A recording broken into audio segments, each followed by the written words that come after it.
All right. Good morning, everybody. Delightful to see everyone. I'm going to stop sharing my screen. I just wanted you all to know that you were in the right place when you clicked into the meeting. So I wanted to pop this up this morning in case you were wondering.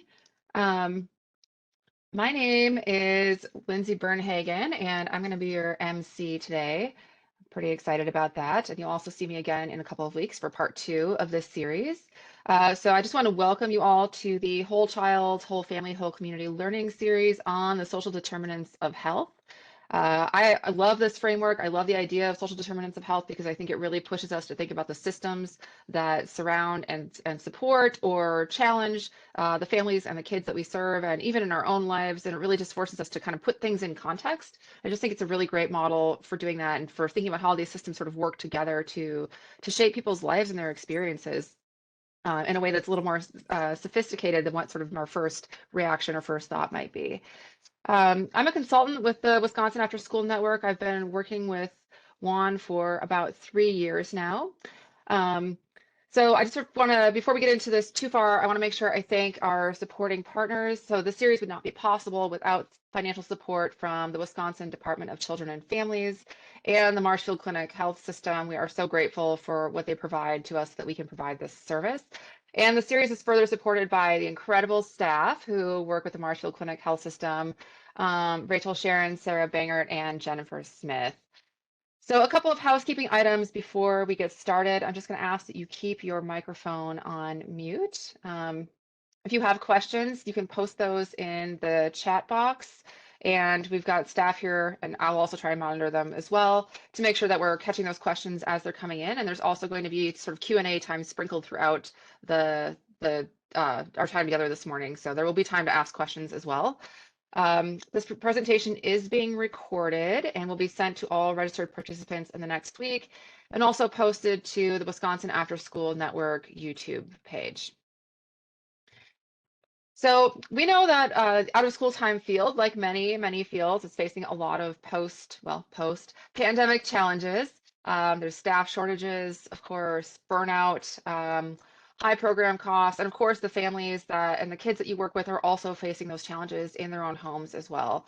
Um, and those children and those families are being forced to make really difficult life choices as they cope with things like food insecurity, like housing instability, like access to medical care and medical treatment. So the goal of this series is really to dig deeper on the effects of those things, which we often lump together as social determinants of health, along with things like the environment and access to education, sense of community support, and even experiences of discrimination. All of that sort of uh, works together to create this larger network of things that we call the social determinants of health.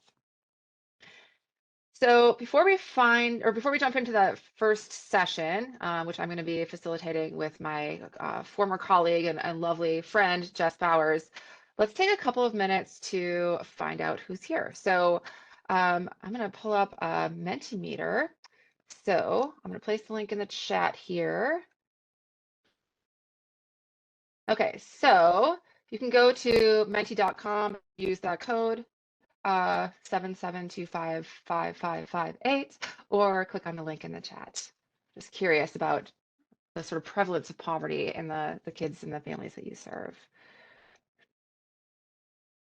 Given your best guess, I mean, because we may not know as well, right? It's not always something that we have full access into.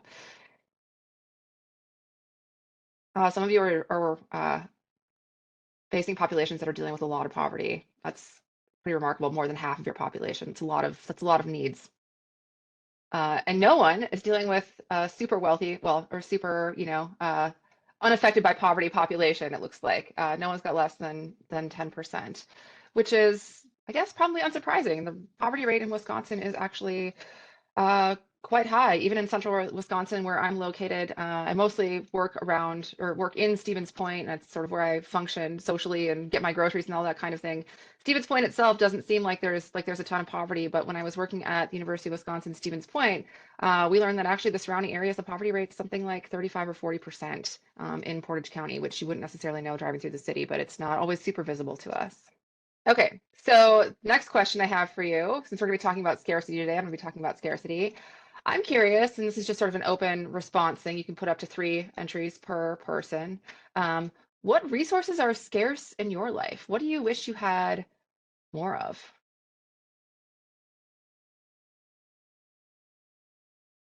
More hands, more time, more money, man, time, energy.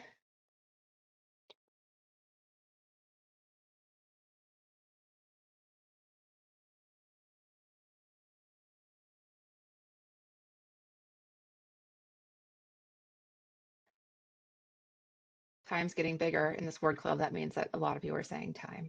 A lot of folks are short on time, which makes me feel even more privileged that you're spending any of your time with us this morning.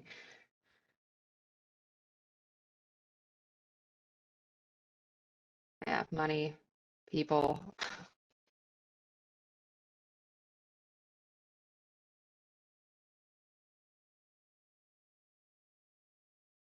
Okay. Well, thank you for sharing that. I would say great, but it's not great that we're short on these resources. I wish that we could fix that. But we're going to talk later about why uh, we're going to talk about what being scarce on resources does to our thinking as just a way to sort of think about poverty and the behaviors that we see in people around us a little bit differently through a sort of psychological lens that's less about maybe passing judgment on the way a person makes a decision. Very interesting. Okay. Okay, so the first session this morning is going to be presented by myself, as I noted, and also my colleague, Professor Jess Bowers, who works at the University of Wisconsin-Stevens Point.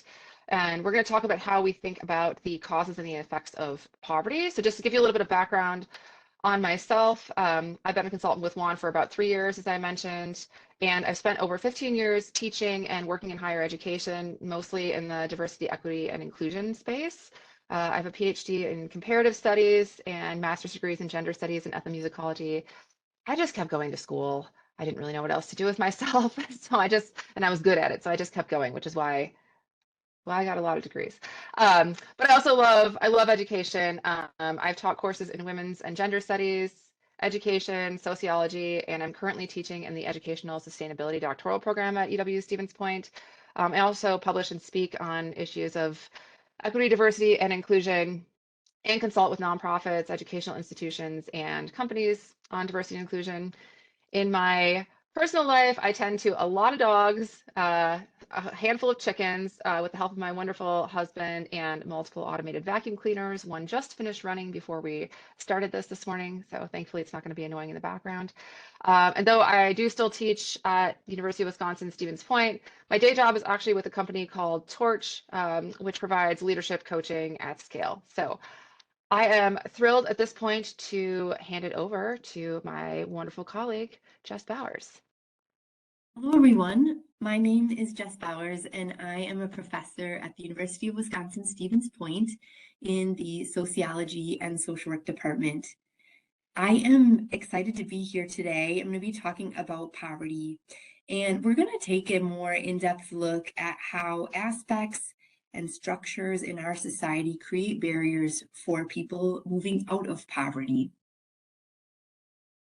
So here's our agenda. So we're going to discuss first different ways that we define poverty, the ways that we measure poverty, because that has a lot of implications for programs and services that people are eligible for. We're going to talk about structural issues that create barriers for people in poverty.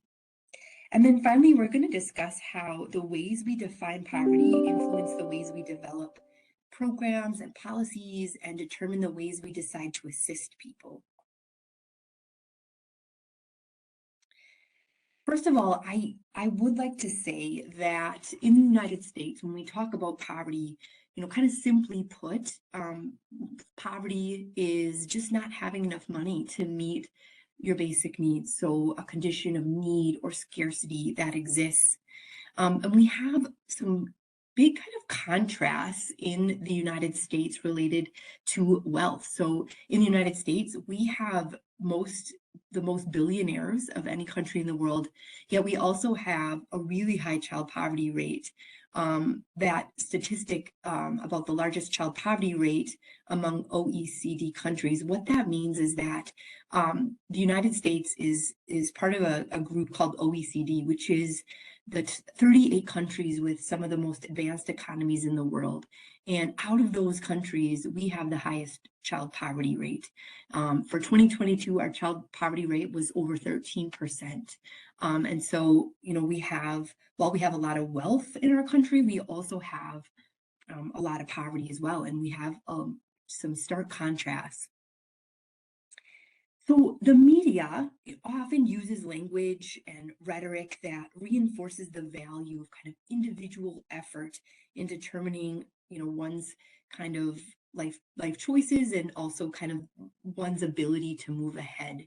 Sometimes we, grow up with this rhetoric about hearing kind of, if you just work hard, you're going to be able to get ahead, and anything is possible kind of through hard work. But then on the other end of kind of the spectrum, or we sometimes also then hear about an alternative set of beliefs that emphasizes more like equality and equity in how resources and wealth are distributed.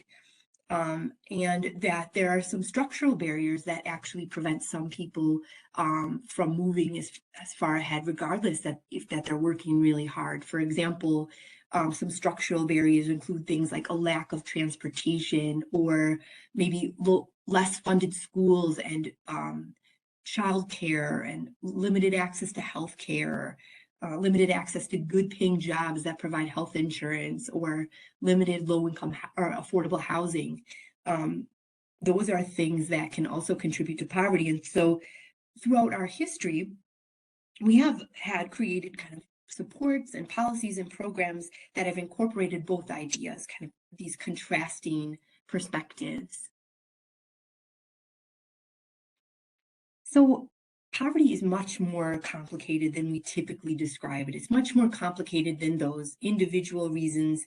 And we can't also talk about poverty just in terms of structure either. So it's important to think about poverty in more complex ways. And when we do that, our solutions to poverty are going to be much more meaningful, and they're going to reflect how complicated poverty is. So I'm going to spend a little bit of time talking about kind of 3 different theories in how we talk about poverty. And think about poverty. So poverty is deprivation. That's kind of more of an individual sort of focus on poverty. Poverty is inequality, and poverty is structure. So let's start first with poverty is deprivation. So this is the idea that when people experience poverty, they have an insufficiency in food, housing, clothing, medical care. This theory refers to a lack of monetary resources, and essentially it measures a family's income against the federal poverty line. And so when we think about like how we measure poverty in the United States, this is an important, poverty is deprivation, or sort of the federal poverty line is this measure we apply to nearly all public assistance. So for example, if you're going to qualify for food stamps or medical assistance or low-income housing or childcare assistance or free and reduced lunch in school, your income has to fall at or below a particular level. And that, if it's above that, we don't think of people as necessarily experiencing poverty. I have here on this next slide a chart that indicates for 2023 kind of what the federal poverty line is. And it's important to just briefly touch on this because, again, this is tied to all of our economic support programs. So for an example, if you are a single adult and you make less than $14,580, you would be considered in 100% of the poverty, so in poverty. To qualify for Medicaid or medical assistance in Wisconsin, as a single adult, you have to fall at that level or below to qualify. And all of our public assistance programs are kind of tied to this chart. So that's why we look at this chart as an important measure. However, it's important to note that this chart was actually developed in the 1960s by someone named Molly Oshansky. And Molly took a minimum food budget and she multiplied that by 3. And that's how she came up with the formula to determine our poverty line. What we know now, and that, by the way, in the 1960s, somebody's food was a much larger part of their budget than it is today. For example, today people's housing costs and childcare costs and medical costs are much higher than they were when this was first developed. So there's been some slight adjustments to this federal poverty line for these guidelines. However, that basic formula still remains in place. So there's a lot of criticism about how this doesn't necessarily accurately show if somebody's experiencing poverty. So what's kind of missing from this definition? Well, first of all, this is a pretty subjective definition, meaning that how do you really say this is the exact amount of money you need to not be struggling? And when you look at kind of the last bullet on this slide, think about someone you might know that's living in Milwaukee or Chicago or Minneapolis. Their cost of housing is going to be a lot more than, say, my cost of housing in Stevens Point or Marshfield or Wisconsin Rapids. Or say you know someone in the family has a medical condition and they have more expensive medications. What they need then to stay out of poverty is going to look different than someone who doesn't have those health issues in their home. Or perhaps someone that's living in a big city that can get by without a car because they can take the bus to work and school every day, where in some of our communities here in rural Wisconsin, it's very important to have a vehicle. And so my transportation costs might look different from someone living in a larger city. So that's why this definition is kind of subjective and can be difficult to actually measure poverty. But this is the definition that probably influences social programs and public assistance programs the most. Next, I want to talk about poverty as inequality, because this is another way that we need to think about poverty. And this refers to poverty in terms of the distribution of wealth. So we in the United States have some of the largest wealth gaps in the world, meaning that those at the top own really large shares of wealth, while those at the bottom have much smaller shares of wealth. So we have really big gaps in terms of income. There's other ways that, though, we measure poverty as inequality in terms of someone's gender, age, ethnicity, someone in the LGBT community, or someone with a disability that might face discrimination or inequalities in opportunity, which will impact their ability to get ahead financially as well. I have a couple visuals to show you about this. So for example, here's a chart that shows that this chart is from 2019, but if you look at the left-hand column, it's got wealth in terms of trillions of dollars, and then the bottom column goes by year. So you'll notice that that orange kind of color, that refers to the top 10% of the United States, of the American population owns. So those in the top percent in terms of wealth and income, as you can see, own the vast majority of wealth in our country, where that very bottom line, that dark brown line at the bottom, refers to the bottom 50% of our population and how they own a much smaller percentage of wealth. So thinking about poverty in terms of inequality is a way we also want to think about how we achieve more kind of economic equality for all. Here's another visual that I really like that demonstrates kind of our inequality in terms of income in the United States.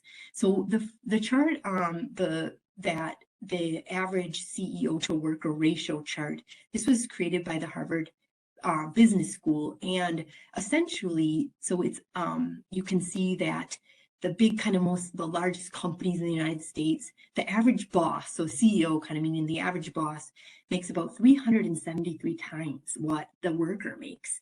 And you can see on the right column there, the statistic from the American Federation of Labor noted that Amazon, for example, many of us are familiar with Amazon and order things from Amazon.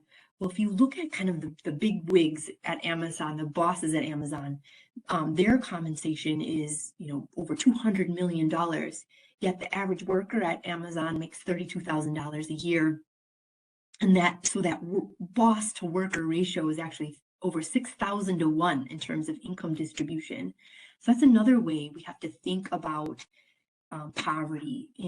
There's some inequalities in our structures that allow some people to accumulate wealth in vast amounts, and other people don't have that same opportunity. Poverty is also a direct result of discrimination. So we know, for example, that there is discrimination in our society that allow people then have less opportunities in terms of earning potential.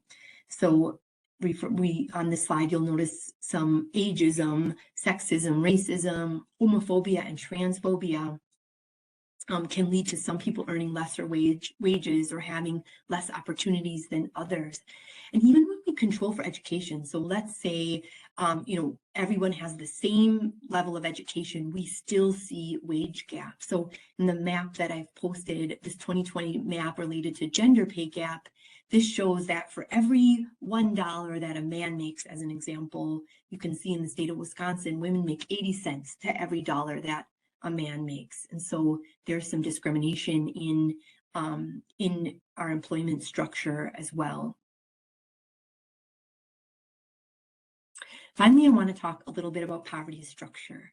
And so we talked about sort of discrimination and inequities, inequality. We've talked about kind of individual ways we measure and talk about poverty. But it's also important we think about some of the factors in our society in terms of structure that also contribute to poverty. So poverty can result from problems in society like a lack of quality education, lack of health care, a lack of good jobs in the area, and affordable housing. And these factors then increase the likelihood that someone will experience poverty because they just don't have the same opportunity as other people, depending on sometimes your geography, depending sometimes on your race and ethnicity. There's other factors that can kind of contribute to that.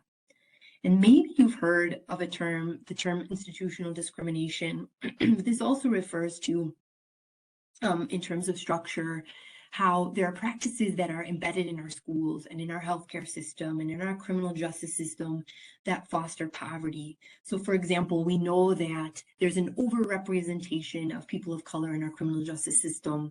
And when people have criminal histories or have been incarcerated, it's much harder for them then to attend college or get a good paying job, which then in turn impacts their ability or creates more barriers for escaping poverty.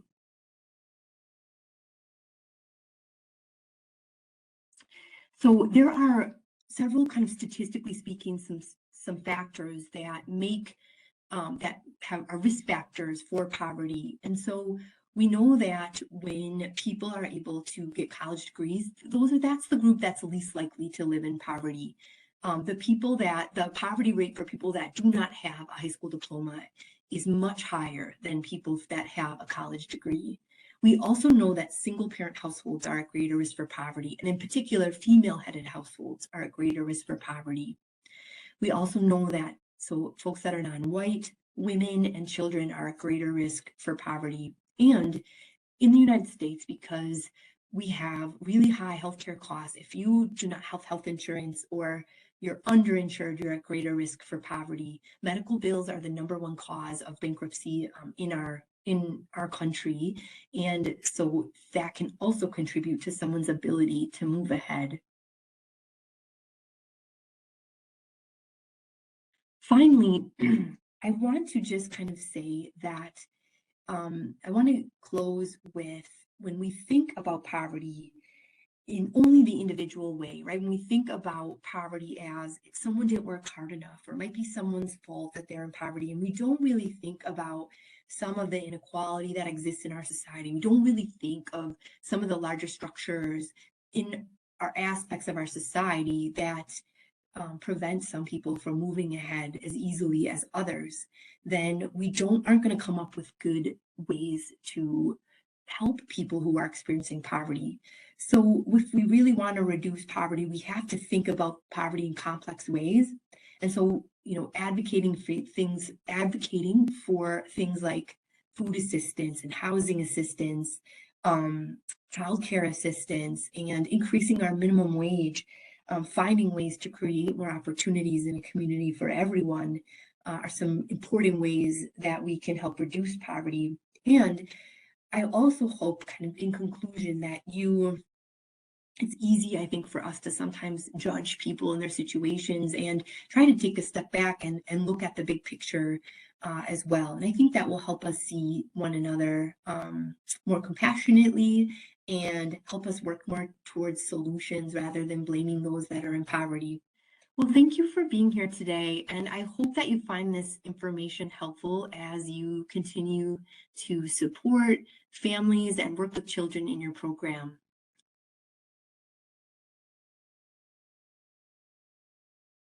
All right. Thanks to Jess for that. Before I share something, I just wanted to share my own slides. I just wanted to reflect on the healthcare thing a little bit, on the insurance piece a little bit. I was reading a story in NPR. They'd interviewed someone who worked for a nonprofit that sort of supports people who are trying to get out of medical debt. And the person they were interviewing was sharing all these tips about how you can sort of navigate medical debt or your medical expenses a little bit more effectively and sort of reduce costs up front. And she had a number of things that you could do to, like, she's like, don't pay the bill right away when you get it. Like, make sure you call the billing department and talk to them and ask to see their spreadsheet of prices, and don't just sort of go with what's online. But there was this multi-step process, and I was like, okay, great to know that this is a possibility, but who has the time to do that, to sort of like navigate that whole system and fight back against that whole system? I thought it was really, really interesting, and made me think a lot about what we're going to talk about now in terms of scarcity and sort of the effects of scarcity on a person's thinking or ability to sort of do things like that, to even be a self-advocate and to sort of fight your way out of medical debt, or sort of push back and try and get your medical debt reduced, even though it's possible. The sort of things that it requires in terms of time and gumption and tracking and organizing and follow-up are just not things that most people have the resources to actually go after. So that makes it even more devastating to know that that's the number one cause of bankruptcy in the United States, and that in some cases there are workarounds for it, but who has the time, who has the ability to do that? Okay, so we're going to get into scarcity mindset, and maybe you'll get a little more of a sense of what I am talking about. Okay, so Jess did a great job talking about sort of the structural factors that lead to poverty and what those sort of consequences are. But I really want us to think about, how does that show up in individual behaviors? Because one of the things that Jess highlighted on one of our first slides is that when we talk about poverty, a lot of the time we are talking about personal choices, right? We're like, why can't this person just do X thing to get themselves out of poverty? Why won't they spend their money in this way? Why won't they invest their money in X way? Why are they making that choice? And we sort of have this, there's some language around it being a person sort of individual failing if they can't dig themselves out of poverty, or if they're not sort of making the choices that we think they should make, or they're not making these sort of like wise or long-term choices. And we also have this idea that if you work hard, you'll get ahead eventually, right? You're going to sort of pull yourself up by your bootstraps, which, by the way, I don't know if you all know the sort of the origin of that phrase, pulling yourself up by your bootstraps. It's actually meant to describe something that's impossible. You cannot pull yourself up by your own bootstraps, right? It's like, even though it's been sort of repurposed as this thing about, if you just work hard enough, and that's what it's come to mean. But the origin of that phrase is that it's actually a thing that's impossible to do, is to pull yourself up. If you think about it, you can't lift yourself off the ground. So what I want to do is think a little bit more about the scarcity mindset and the psychological impact of poverty. So when we sort of see these personal choices that are being made, we can understand them from a place of maybe a little more compassion, with a little bit more psychological grounding. So a lot of what I'm going to be talking about today comes from this book that I read a few years ago that just completely changed my mindset in terms of how I think about scarcity and not having enough. And you all named things this morning that you don't have enough of in your life. And there are real impacts on our thinking when we don't have enough of whatever it is that we need to get through the day. And scarcity, this condition of not having enough of whatever it is, it increases our negative emotions, right? Because it's stressful, raises cortisol levels. We have negative emotions that actually affects our ability to make decisions. We know that socioeconomic scarcity in particular is linked to emotions like depression and anxiety, in part because not having enough is really hard on your brain. Okay, and I'll talk more about why that is in a second. And that those things can impact thought processes and behaviors. So the effects of scarcity actually can contribute to the cycle of poverty because it's sort of harder to kind of make long-term decisions because not having enough stuff really does affect your brain's ability to function. So this research that's sort of kicked off where the book has gone, Scarcity of the Book, it's really started in the 70s. And there were a couple of researchers who observed that there was this classroom in New Haven and Connecticut, or two classrooms, two groups of sixth graders who were pretty much the same, on paper. They'd done, just as well in fifth grade. And suddenly they were getting kind of like wildly divergent academic scores. And they're like, what is going on here? It's these two classrooms, like the teacher quality seems to be pretty much the same. What's going on? And they realized like, okay, so the school's next to a railroad. One sixth grade classroom is on one side of the building. One sixth grade classroom is on the other side of the building, which is much closer to where the train tracks are. And what they observed is that the students who were in the classroom that was closer to where the train tracks are, that was the classroom where the kids weren't performing as well. And they determined that what was happening is that the distraction of the trains coming by and the noise was enough to sort of tax their ability to focus and their ability to think, that it took away their ability to perform equally to their peers who were on the other side of the building. So this really got a lot of researchers thinking about what does it mean to sort of have your attention drawn away by whatever it is, like whatever it is that's sort of annoying you or that you're worried about or that you're anxious about, and how does that impact your ability to perform, to demonstrate fluid intelligence, to demonstrate high quality executive functioning. So what researchers have determined is that there's this thing called mental bandwidth. We all have it, right? We think about bandwidth usually in terms of like the internet and how much internet speed you have. But that's actually a good metaphor for thinking about your brain too. Mental bandwidth is our ability to pay attention, our ability to remember things, our ability to make good decisions with long-term, thinking through things in sort of a long-term way, thinking through consequences and making really sort of wise choices by incorporating that, sticking with our plans. So kind of, having motivation and resilience or grit or whatever we want to call it, and our ability to resist temptations. All of that takes up space in our brains. It's like they're all tabs on an internet browser that we have open. So if your mental bandwidth is taxed for some reason because you don't have enough resources, which is what I'm talking about today, you cannot do these things as well. You can't pay attention as well. You can't remember things as well. You can't make strategic decisions as well. You can't stick with your plans, and you can't resist temptation because your brain is tired. Its energy is going elsewhere. So it's a really, really core concept to think about, this idea of mental bandwidth. And you can probably all relate to a certain degree as well. You know that if you're, distracted by something, or maybe if you got in a fight with your spouse or something, or with your kids, kind of weighing heavily on you, it's harder to show up and focus at work. You're probably not going to put your sort of best self forward because something else is kind of niggling at your brain a little bit.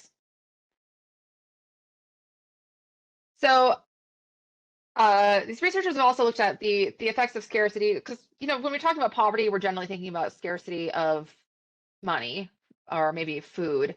But the researchers have also looked at scarcity of time versus the scarcity of those other kinds of resources, the scarcity of money.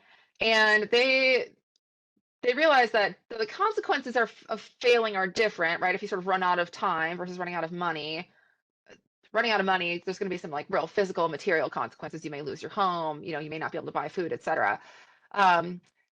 Whereas bad time management might lead to embarrassment or, poor job performance. So the consequences are a little bit different. The cultural sort of connotation that we attach to those things is different. So falling behind and missing a deadline it's a little embarrassing to a busy professional falling behind and missing a debt payment.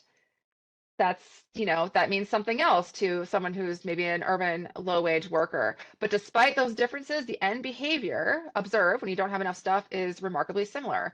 It's an inability to sort of plan, an inability to resist temptation, and a sort of momentary loss of intelligence. When that bandwidth is compromised for whatever reason, if you're scarce on something, the behaviors that come out of that look really similar. So what is this scarcity mindset then? So if you're in a scarcity condition, you have scarcity mindset, which is an involuntary preoccupation with an unmet need, right? So if you're hungry, you're going to be preoccupied with the fact that you're very hungry. Or if you don't have enough money, you're going to be worried about that. If you don't have enough time, you're going to be worried about that at some level. And that captures our attention. So it sort of occupies some of that mental bandwidth that we have. And when that bandwidth is occupied, it impedes our ability to focus on other things. So a fixation on scarcity taxes our cognitive capacity and executive control. So that's both sort of the ability to remember things and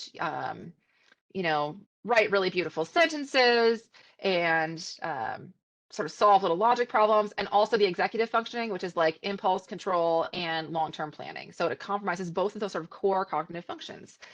So what we can do to free up cognitive bandwidth is try and convert recurring demands into one-time actions. And I'll talk a little bit more about that at the end. We're gonna have a little bit of a discussion about what that might mean for you.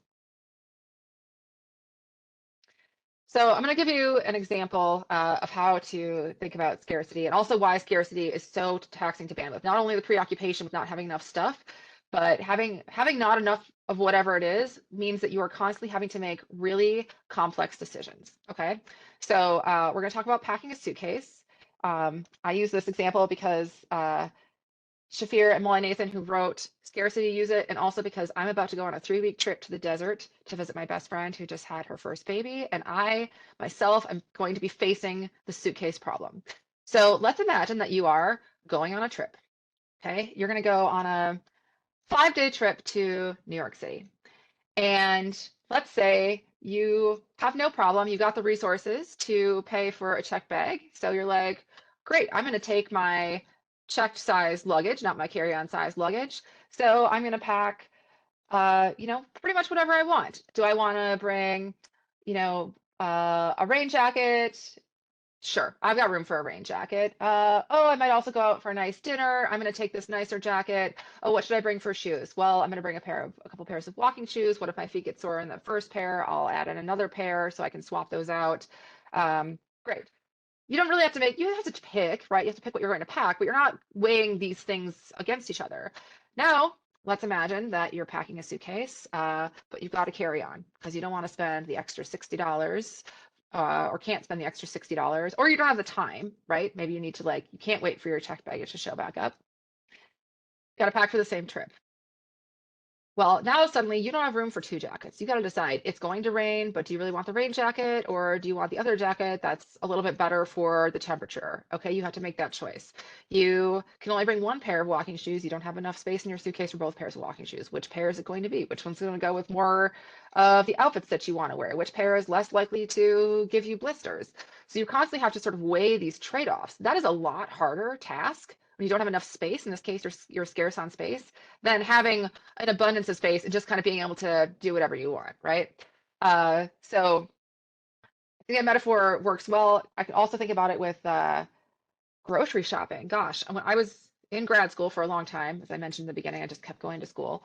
I did not have a lot of money, very, very little money. I was living on a very small amount of dollars monthly. So going to the grocery store and getting enough food to feed myself was challenging because I had to watch every 50 cents I spent basically, because I was down to the wire at the end of the month, which meant that grocery shopping was kind of a complex task. I was, constantly adding up in my mind how many dollars I have in my cart. Am I over my budget? Can I afford to, I really love wheat thins. Can I afford to buy wheat thins this month? Or do I need to go with it, generic saltines or something instead? Because they're actually a lot less expensive.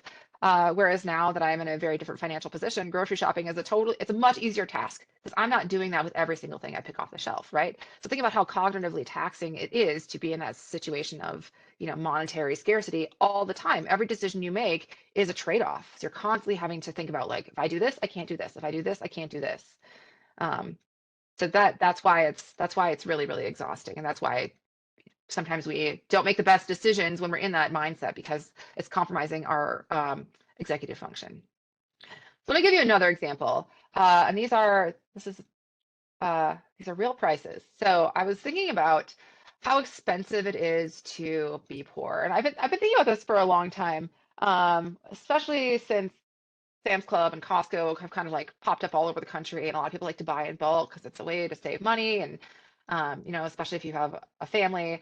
But again, thinking about when I was a grad student and I had just like hardly any money, hardly any money to do anything, I was like, man, it sure would be nice to buy in bulk, but like I can't afford this upfront cost of something that's more expensive. And I also like lived in a tiny apartment and could not store 30 rolls of toilet paper, right? So thinking about toilet paper is just an example of something I actually hate spending money on because it's so dang expensive for something you just basically end up throwing away.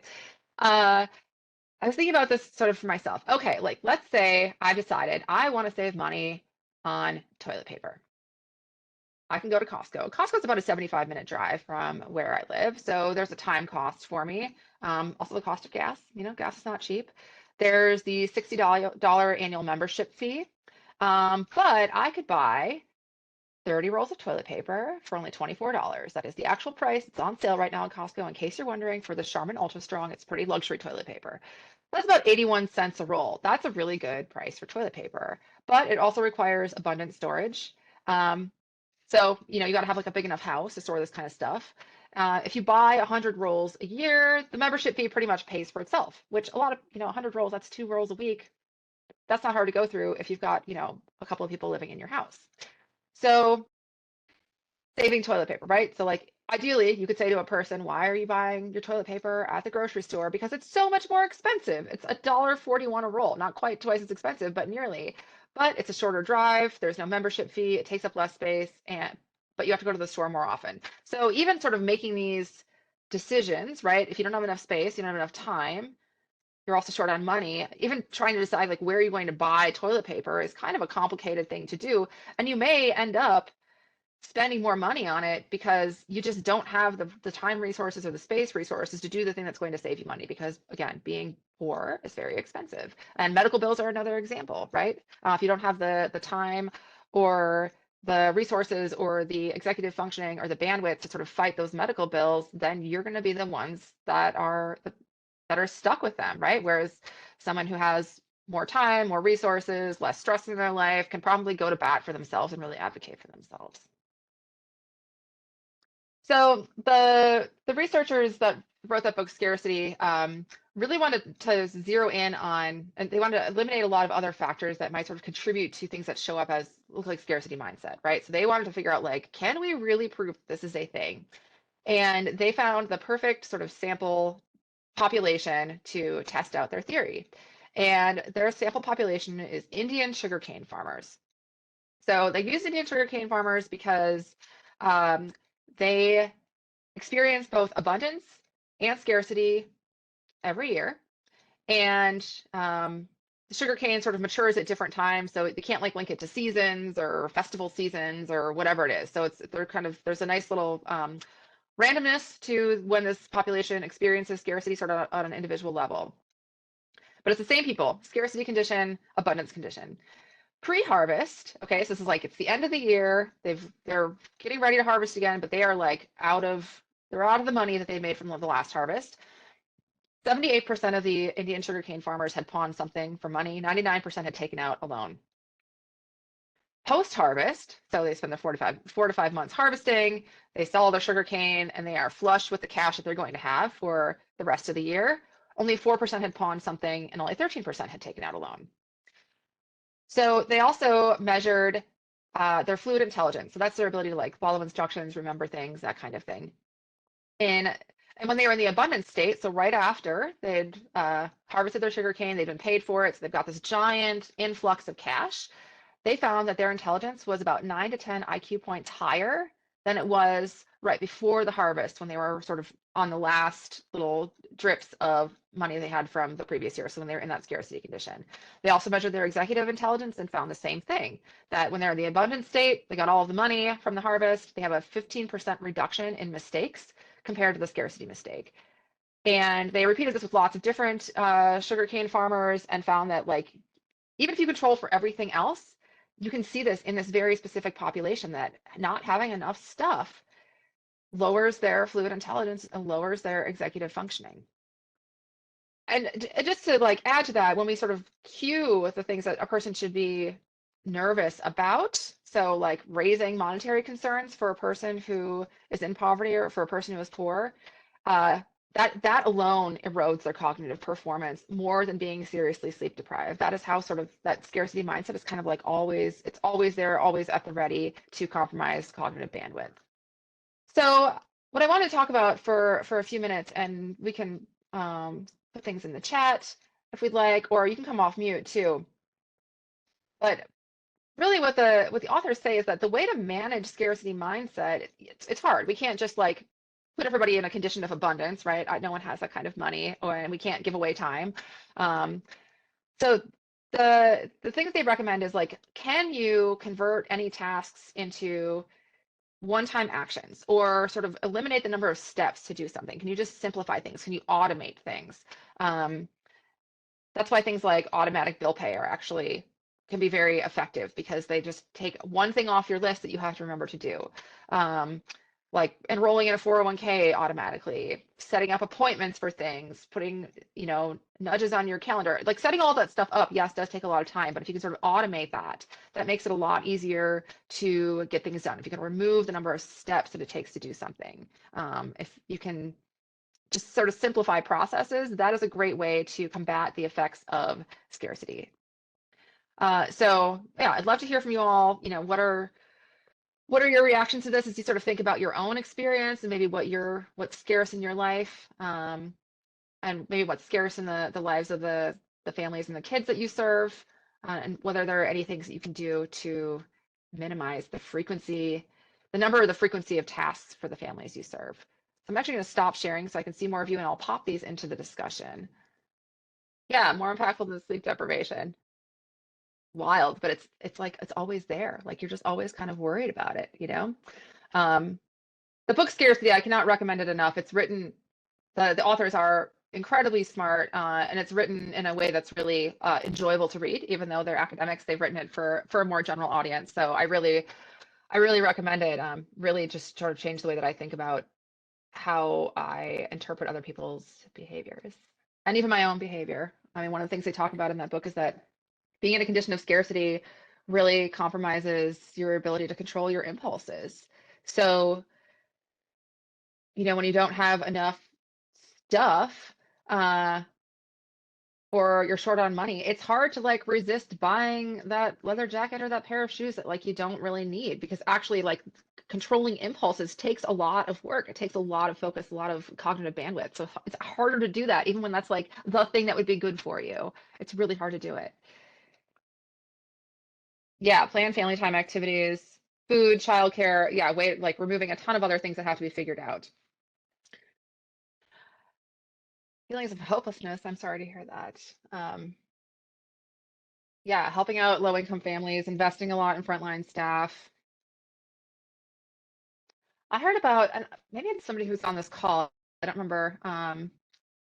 We were talking about this in another one thing a couple of years ago, but someone mentioned that a program they worked for, they partnered with the utility company, I guess, to at the site where they were providing out of school time programming, to also have the forms available to sign up for like electricity assistance. Jen, was that you? It that right? was. Is that what Yeah, our energy assistance. Yeah, our energy assistance was only open from like 8 to 10, 2 mornings a week. And so families who are working multiple jobs can't leave their job to go sign up for energy assistance in the morning, and drive to that location. So we brought energy assistance to us, and they set up a table when families picked up their kids. they met with a person from Energy Assistance and they signed them up right there. And we signed up a whole slew of families in a matter of like 2 evenings. It was pretty awesome. That's great. And that's a great opportunity for, thinking about community partnerships. That's another social determinant of health, right? Like you got to have energy so that you can keep your food safe and, not be freezing at night because being cold, that taxes your cognitive bandwidth. Being too hot taxes your cognitive bandwidth. All of those things, right? They're all very related. And I love that thinking beyond just what you as an individual program can do as part of out of school time, but also what are some other ways that you can help these families access and just simplify the process of accessing what they need. Okay, we've got a few minutes for Q&A. If anyone has any questions or things that they'd like to raise, would love to hear it. And again, you can come off mute or you can just put things in the chat. Dr. Bernhagen, I have a thought. Yes. One of the thoughts I had about a lot of the families that we serve, depending on where you're located and kind of, there's anyway. I'm thinking about one of the things for scarcity is the time and the resources that some of our families have to go through the process of getting all that caseworker paperwork, like going through getting food stamps, or not food stamps anymore, to get like food assistance and to get medical assistance and all of those things. And like, is that even a possibility? Because they don't have time either. And we've heard about like where they thought they would have this many families that they'd be working with, it's like doubled or tripled. So I would love to think about how we could partner in the future with families to bring in somebody that could say, here is like, this is the best way, this is the best time, things like that. So that just made me think about something that our families are probably going through. And that's just a really hard process to understand. Yeah, so random thought that I had while you were speaking. Yeah. Great thought. And there's so many examples of that. One of the organizations that I work really closely with in Stevens Point is called it's called Justice Works, and one of our programs is the Family Law Information Center. And that I think about that a lot when I think about the scarcity stuff, because the Family Law Information Center, we have a person on staff who is trained to help people who want to do a pro se divorce or child custody arrangement. So if you have a family law issue, you can't afford a lawyer, you want to just do the paperwork yourself. But it's really hard to do. So actually the county pays for this program because filling out the paperwork is very complicated. And if you make a mistake and then you go to the courthouse and your paperwork's not done correctly, then the judge says, I'm sorry, I can't hear your case today, kicks you back out, and then sends you back home to redo the paperwork. And now they've wasted time on their docket. So the county has actually realized like this is a service that we need to provide to, folks who either don't want a lawyer or don't need a lawyer or can't afford a lawyer. So now we have this person that is subsidized by the county to provide that service to help people just get through the paperwork piece. It's hard to do. It's hard to do, especially when you're in a scarcity situation. Maybe you don't have enough money, and also you have the stress of like going through a divorce or a child custody situation, which, like cognitive bandwidth, so taxed in that situation. But the counties realize that it's like more cost effective really to just provide that support versus having folks come in and out a bunch of times. Okay, if there are no other thoughts or questions, I know there's a lot more coming today. We're going to start back at 9:50, so you're going to have a 19-minute break. Plenty of time to go get some avocado toast if that's your jam. Something I can enjoy now. I could not afford that as a grad student, but I do now, and I'm going to eat some. So I'll see you back here at 9:50, and we'll pick back up with my colleague Stan.